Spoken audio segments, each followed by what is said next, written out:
The new set Supreme Darkness is just around the corner in the TCG, so it's time to get cooking. This is a quick video on FIENDSMITH Crystron. The FIENDSMITH stuff not only helps you force out interaction going second, it also bridges to your Crystron engine. In fact, the FIENDSMITH engine turns any two monsters into full Crystron combo, and if you already have access to engine, well, you still get a free Desiree.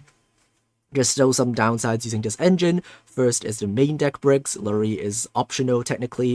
You can use the FIENDSMITH spell that gives you a token and the combo will still work, but you still want the Lurry for Desiree combos. You also need Vision Resonator and Crimson Gaia, which are two cards that don't do anything if you draw them in your hand.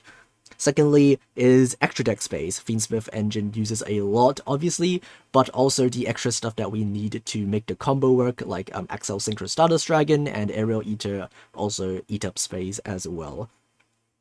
Thirdly, the combo uses up your normal summon, so you can't just normal summon Tristaros and then do the entire combo while having the Tristaros on the field. Lastly, Bestials are a thing, so normally your deck doesn't care about Bestials at all because you're all water monsters, but now you're giving yourself a massive choke point. But that said, let's have a look at the main combo. Here we're beginning with a Engraver. Anything will actually work as long as you get a light fiend on the field without using your normal summon. So even if we draw Tract or Sanct, it will still work. Or even any two monsters, as long as you don't use your normal summon just by making Moon of the Closed Heaven. Go Lacrima, we'll send anything actually. I will send Engraver because if you don't open with Engraver, this is what you will be sending, but we did open with the Engraver, so it doesn't really matter too much. We'll go Sequence, make Aerial Eater shuffle back the two Engravers. And then we'll go and send the Vision Resonator. We'll grab the Crimson Gaia.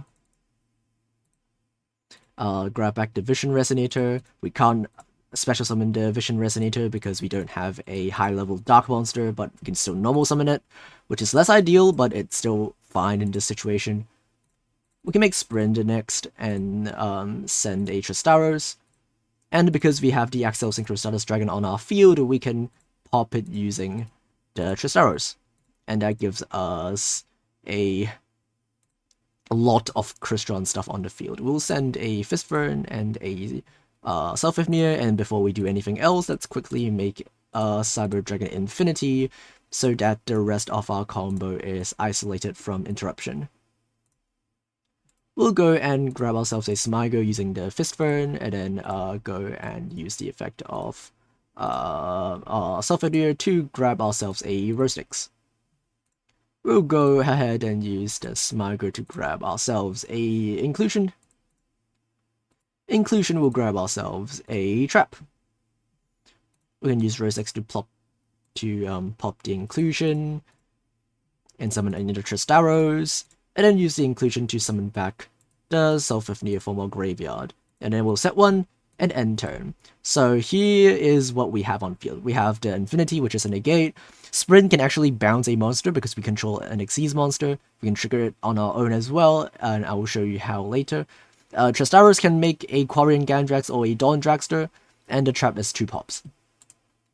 So, let's say our opponent normal summons a monster. What we can do is, we still have the Lacrima in our graveyard, so we can use the Lacrima to summon a Requiem. And then this will actually trigger the effect of Sprint because we special summoned a monster. We can detach one from our Infinity and then bounce one of our opponent's monsters. And then we can actually use the effect of Requiem to summon back the Lacrima. And then the Lacrima can send the Trap, and that is 1 more interruption. So that's actually a lot of interruptions for a 1-card combo, which is pretty impressive. So yeah, that's pretty much the combo.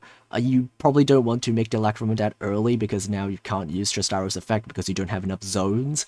But yeah, you get the idea.